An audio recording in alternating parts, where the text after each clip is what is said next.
তো গাইজ ব্যাপারটা কি হচ্ছে, আমি আর আয়ন চলে গেলাম ওয়েলকাম টেলিকমে আমাদের এখানে মোবাইলটা একটু মানে মডিফাই করতে। তো আয়ন ভাবছিল যে কি মডিফাই করবে, মানে অনেক রকম ব্যাক কভারের রিপিট আছে, বাট আয়ন চয়েস করছিল, ওর পছন্দ হচ্ছিল না।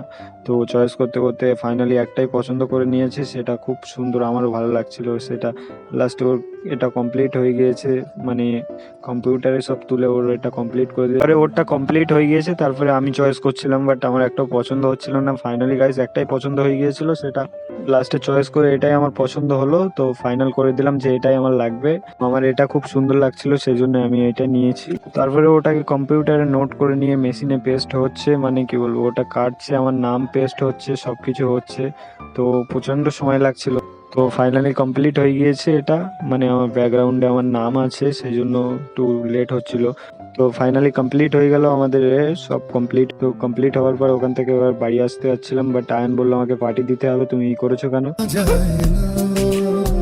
তো ফাইনালি আমি লাস্টে আর কি করব, কিছু তো একটা দিতে হবে। তো আমার টুপি পরে ছাপড়ি ছাপড়ি লাগছিল, বাট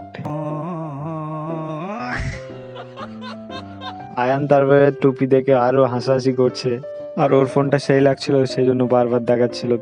नहीं मैं गाली नहीं दे सकता। नहीं, गाली नहीं देना। তো আমার ফোনটাও মোটামুটি ভালো হয়েছে। তো ফাইনালি আমাদের চলে এসেছে।